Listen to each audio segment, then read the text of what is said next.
do your best to stop judging yourself. It is like an eternal job. Okay, so I'm not saying that I'm anywhere close to that. I think we all have to work on. Absolutely. But you may as well start every time that you feel that self-criticism, that doubt, that fear coming in, and just say to yourself, interesting point of view that I have this point of view. So if you look at it and you go, oh, that's an interesting, what other choice do I have? Suddenly you've unlocked your mind, you've unlocked your awareness, and now... Hello. Welcome to another knowledge bomb episode of Lead to Greatness, where we believe in helping others reach their greatest potential and together change the world. Today on Lead to Greatness, we have Diva Diaz. If this is your first time joining us, please consider subscribing and hit that notification bell and hit that like button. This will be greatly appreciated in helping getting out this content to great leaders and great individuals like yourself. Diva is a global speaker and facilitator of Access Consciousness classes and seminars that consist of a pragmatic set of tools and perspectives that allows you to change what isn't working for you. Having held several positions in economic media and business intelligence, opened her view of global business. She came across Access Consciousness and realized that so much of what she had thought was wrong with her was a capacity. Please help me welcome Diva with Unlocking Consciousness.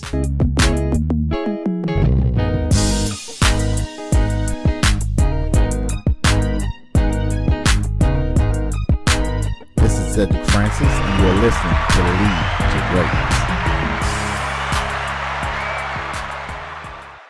I'm currently in a castle in northern Italy that I have the absolute joy of managing. So I do that. I have a couple of businesses, and I'm an access consciousness facilitator.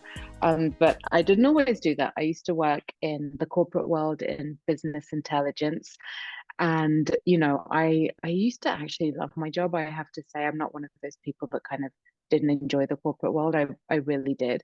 But I was just always kind of looking for something else, knowing that I should be able to be a bit more relaxed or a bit happier or, just have things come a bit easier and just enjoy living a bit more. So after many years of trying lots of different modalities and methods and, you name it, I tried it. And none of it really worked for me for longer than the 5 minutes that I was doing that thing or the hour that I was doing that thing. Afterwards, I'd go home and I'd be like, but my life's still the same, until I came, yeah. And then I came across Access Consciousness, and it immediately created long lasting shifts and was easy enough for me to incorporate into my lifestyle. So it was the first thing that asked me a question about myself, a true question. It wasn't giving me an answer, and it wasn't saying, do this and this will fix your problem. Do this visualization and you'll get everything that you want. Or, you just haven't been doing things the right way. Like none of that. Yeah. It actually just started to ask me, well, what do you know is possible? What other choices do you have available? And at the beginning, I have to say, it was very annoying. Thinking, well, if I knew what else is possible, wouldn't I be doing that? Right. Like, come on, like, are you kidding? Like, I had to kind of unlearn this very rigid way of thinking that I think so many of us are taught, which is where we feel that we have to find the answers to get things right in life. And through my day, I'd start to ask myself, well, what else is possible here? Just internally, if I came across something at work that was a bit challenging, or I found myself reacting in a way that I didn't really enjoy, I wasn't proud of, in a situation, I'd ask what else is possible. And instantly my mind and my awareness would shift to a new perspective or a new idea that I didn't have access to 5 seconds before. So it wasn't complicated. It was easy. It was fast. I didn't have to go and take time out for 5 minutes and visualize anything or put a lot of effort. It was just something that I could just throw in to whatever was going on in my day.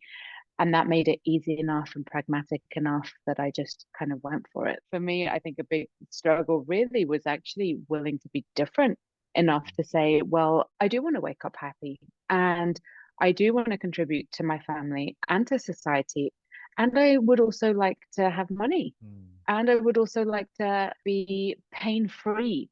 What I came across was that at the time, I know that, things are very different now, but 15 years ago, it was kind of like, well, you're either a capitalist and you're in the corporate world and all you care about is money, or you are completely spiritual and then you've got to wear like flowing robes, but you can't earn a good salary. You've got to just like go. And so I found these worlds to be so conflicting. And I thought, well, but we are such dynamic beings and people. Why would we limit ourselves to just one box? Mm. And the thing that I was searching for was something that would include all of me, which essentially was something that was about not judging, because you have to do a lot of judgment to put yourself in a box and to judge others as to whether they're fitting in the box that you've decided is right or not. And I was so glad when finally I wasn't being judged for either being too spiritual, being too whatever, being too creative, being too successful, wanting, to have a greater life, wanting to contribute to people. So, so many things that could be conflicting, but if you turn it on its head, they're things that actually really can enrich our lives and actually be a gift to the people around us too.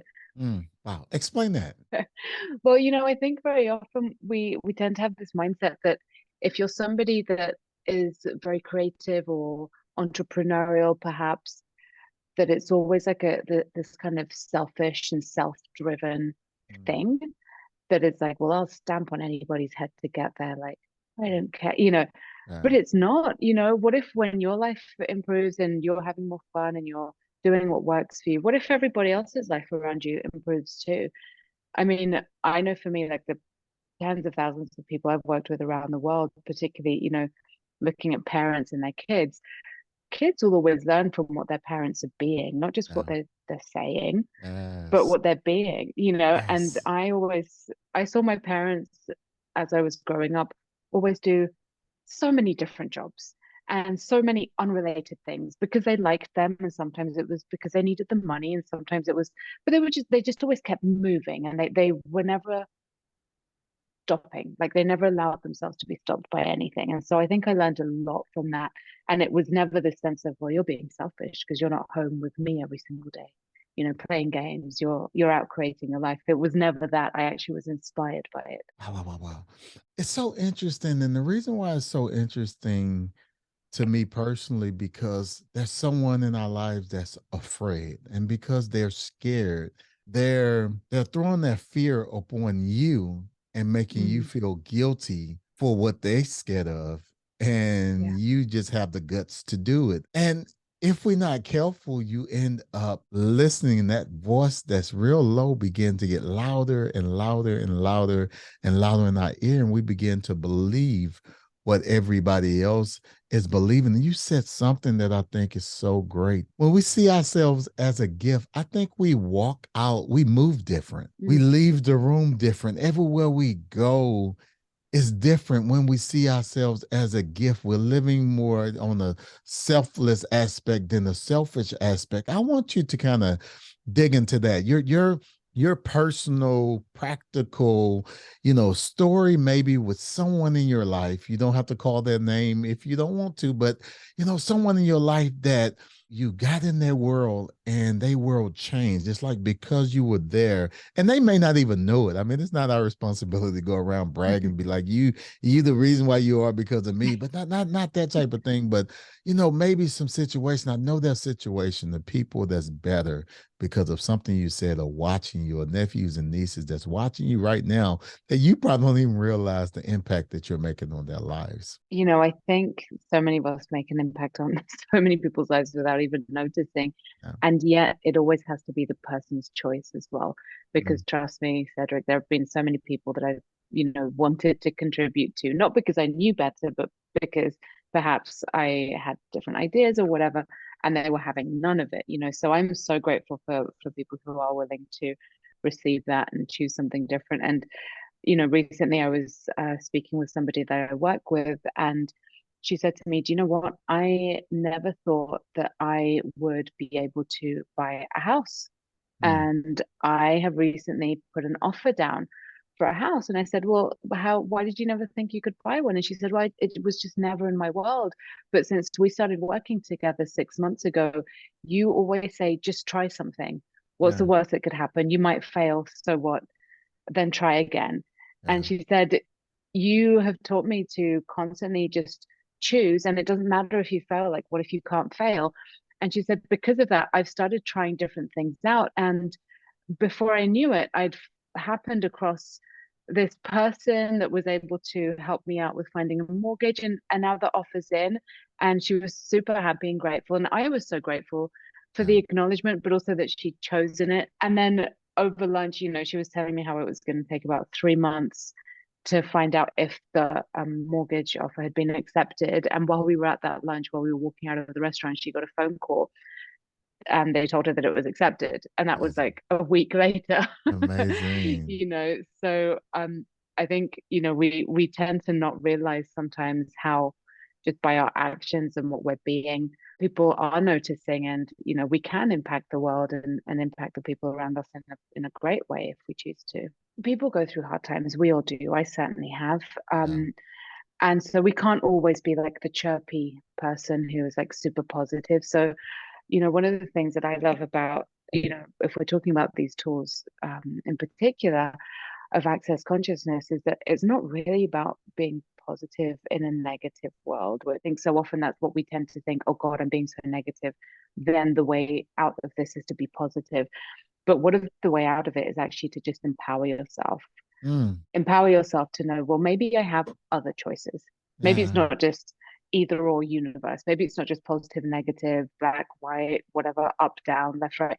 Maybe there are more choices. And that to me is so powerful, because even, I mean, I've had days where I've just felt absolutely terrible. I'm either exhausted or I'm having one of those days where I'm like, the universe must hate me. Everything's going wrong. We all have those days, Yeah. right? And I'm around people, and even though I am not the funnest person to be around with in that moment, I can still empower them. I can still ask them a question like, hey, what's your way of doing this? Like, hey, what's right about you that you're not getting? Yeah. Or what other choices do you have here that you've not considered?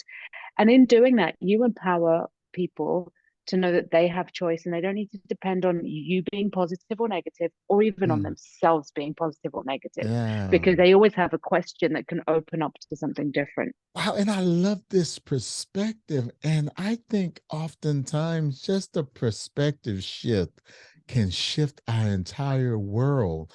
And from what I heard, if I heard this correctly, meaning whatever happens in life, whether it looks like positive, whether it looks negative, utilize whatever it is and see how you can use it as a tool. That's what I thought I heard. I'm just making sure that Yeah. what I'm hearing. I want to stay here. I want to stay here, but I want some tips or maybe something with, university or something, with a class or something that you have talked about on this particular topic. Gosh, so many things. Yeah, I mean, I think when you're looking at like living in society, right, and we're surrounded by so many, I guess, rules and regulations, but also just information on how to function. And, you know, you're talking about university, so it's like these are the things that you need to do to get ahead in life. This is the Yeah, way to learn. This is the way yeah, to present yourself. This is what's going to get you the job you want, or this is going to open X and X door, whatever. yeah. The one thing that I always like to talk about is, yes, absolutely do those things for sure. Choose the things that are going to make your life easy, please. Mm, Okay. yeah, Let's get practical. right. But also, don't take it all as a given. Still stay curious. Mm, Stay curious. Like, sure, if we're talking about university, I've said this before to students, it's like I studied at one of the UK's, top universities. Um, and I studied French literature mm, because it was fun and because I thought it was easy, to be quite honest. And I didn't know what I wanted to do when I was 18, right. but I knew that I wanted to have an impact in the world. I knew I wanted to be kind of traveling and all of that stuff. And so I studied something that was fun. And in the meantime, I didn't only study that expecting that to be the answer. I tried out different jobs. I set up different clubs at university. I did different things to kind of just test the waters. So by the time I left university, I already knew some of the social skills that I had, some of the skills that I didn't have, some of the things that were just way too much work for me to be interested in. I tried several office jobs. I knew an office job wasn't for me, but I kind of started to get a sense of myself. So, of course, there were people around me giving me great advice. Um, as to what to choose, what not to choose. But by this point, I had been empowering myself by choosing things and trying things out so that I knew what worked for me. So it's not about dismissing other people's advice, but take the pieces that work for you.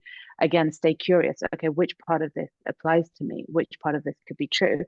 And in the end, I ended up kind of really staying focused on what it was that was going to work for me, not taking other jobs that people were offering me that were like the secure office job. And I'm not saying that that's a bad thing, but it just doesn't match my personality or who I am. And so I stayed kind of true to myself, and I was like, no, I need to find something that actually matches what I enjoy doing. And I ended up working in economic media, and that took me around the world traveling and all of these different things. And again, it's not to say that that was the right choice or the best choice, but it was a choice that worked for me in the moment. So again, if you're staying curious, what happens is you're allowing yourself to see what works for you, not just Yes. what works for other people. Yes, yes, yes. Knowledge bomb. This is so far from what we are taught in school. This is Yeah. so far. What you just shared right now, I'm like, wow. If someone would have told me this at 16, 17, 18, 19, or 20 years old, right when at the time where I'm, trying to figure life out, if someone would have told me that and helped me that it's safe. It's safe to, first of all, it's safe to not know the 19. I mean, don't expect to know where you are, but it's like Yeah. you have this, it's this perception like at 19, you're supposed to know exactly what to do. And you said something that I'm like, wow. I'm like, wow. I'm like, man, I wish I would have had the opportunity to do that. You just kind of did a lot of different things because of your curiosity. And curiosity is not, it's just not a thing that's just practice. It's like, get a good Mm. job, find something, do this and do it for 30, 40 years and retire and and all these different things that, by the way, the world is totally different anymore. I mean, you have, that loyalty, 60, 70, that type of world is all over with because companies, I mean, my thought about it, companies is not, it's vice versa. The loyalty that companies had towards employees, that relationship is not the same way either way, in my Mm. opinion now. But you said something like that whole thing, just really trying to figure it out.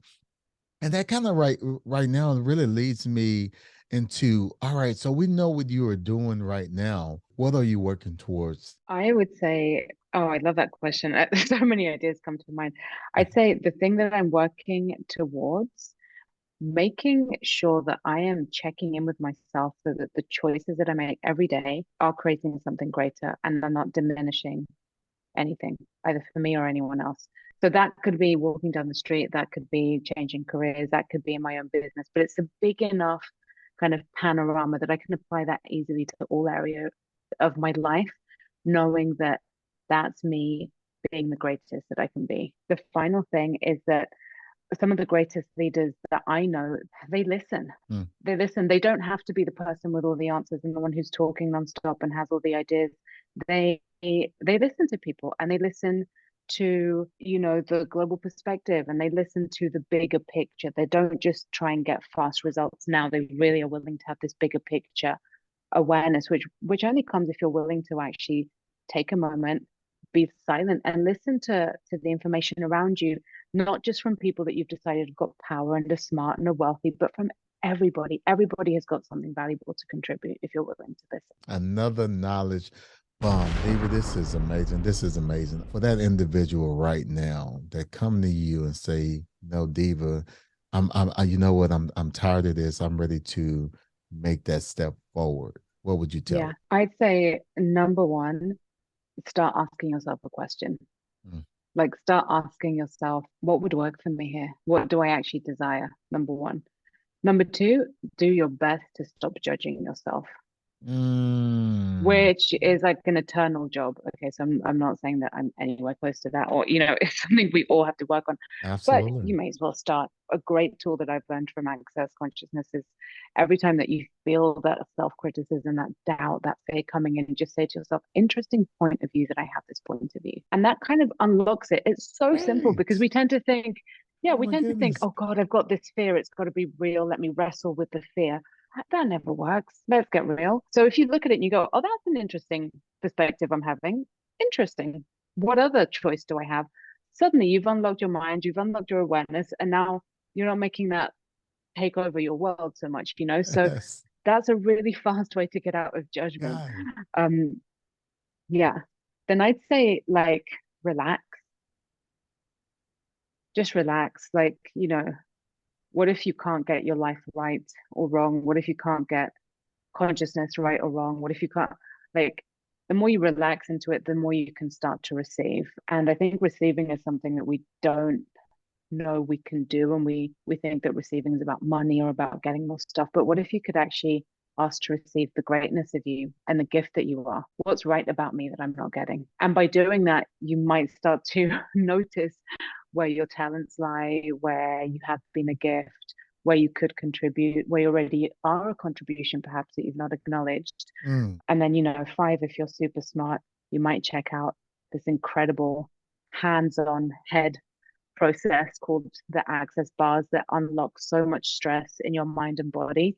It's really one of the most wonderful tools that I've come across that allows you to kind of shift your receiving and shift your mindset into one that's more open and generally peaceful. What are you doing around the topics that we discussed on today? And somebody wanted could connect with you and what you're doing. Where should they go? Yeah, absolutely. I do classes and seminars and sessions all around the world and online too.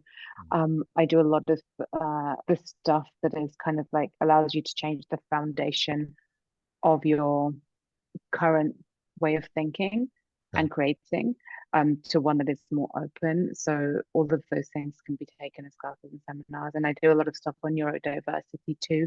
We call it X-Men. But it's really about finding the superpowers seem to be so well hidden by everything that we think is wrong about Wow. us. Wow. Wow. Yeah, you can just go to divadiaz.com.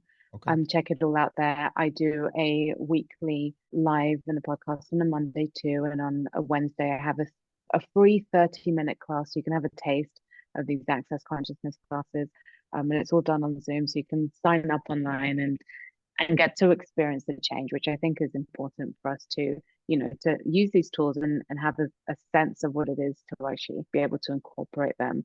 Yeah, so I've got classes on business, I've got classes on money, I've got some amazing stuff on X-Men, which is all about neurodiversity being different. Yeah. And I have the Access Foundation coming up too, which is incredible, which will just shake your foundation. What you think is real and wrong about you tends to kind of go away with this. So you've got a completely new foundation to function from. So yeah, lots of fun things coming up in person and online. So yeah, and the stuff on neurodiversity as well is so dynamic. It was one of the first things that made me realize personally that everything that I thought was wrong with me wasn't wrong with me, wasn't a problem that needed to be fixed. Wow. It was like a huge elephant had just been lifted off of my chest. Yes. And I recognized all of these things were actually different capacities and abilities that I just hadn't known how to tap into. So, these classes and seminars and stuff give you the tools so that you can tap into that yourself and expand whichever area of your life you feel like expanding, really. Awesome, awesome, awesome. Diva, I have one more question for you, bonus question. I know this was probably just a few years ago for you, but I want to ask it anyway. If you can go back into a time machine to your 18-year-old self, what would you tell her? I would say you are not as messed up as you think you are. That's good. And I have a dear friend of mine who said that to me once a long time ago. And I looked at it and I was like, wow, it's true. I actually do tend to automatically go to thinking, what's wrong with me? We all do. What's wrong with me? Why? Yeah. We all Yeah. do. We think the worst of ourselves. It's insane. And it's so automatic that it's funny because when we have these judgments of ourselves, we won't even recognize that they're a judgment because we just think we're right about how wrong we are. So I'd be like, no, I'm right. Look, That's a knowledge it's bomb. not a judgment, it's a fact. And it's like, is it a fact though? Yeah. So I think that awareness alone could have probably helped me get out of my head a lot more and and being perhaps a bit easier on myself. That's so true. I'm like that. Yeah. We struggle with this as people. Yeah. And what I realize, it's not just because, and listen, Lead to Greatness, because people think it's like, it's like, okay, it's a financial or economic status, or it's a position, if you, whatever position you at, I'm not a boss or whatever. But I've learned to realize, especially with interviewing hundreds and hundreds of successful entrepreneurs, that we all have this. I mean, every now and then I run across, someone that's, but I mean, it's really strange. And I think I'm like, man, we always go towards the negative. But thank you, Diva. Thank you for your wisdom. Thank you for coming to us with this awareness of our conscious and just things that we need to think about that we typically don't think about. We just let our brain take us wherever it takes us, but taking that control back and really guiding our lives and reaching our greatest potential and together changing the world. On behalf of the Lead to Greatness community, I want to thank you so very much for taking time out of your busy schedule and adding value to us all. Thank you so much, Cedric, and thank you to everybody. It's really been a wonderful conversation. Well, thank you for joining us today on the Lead to Greatness podcast. And if this is your first time, don't forget to subscribe. Hit that like button, hit the notification bell so you won't miss any of these amazing episodes. And if you're on iTunes, go ahead and rate the podcast and leave a review. That helps get the word out to great leaders and entrepreneurs like yourself. So we want to thank you for joining us today. So remember, if you help others reach their greatest potential, together we can change the world. Peace.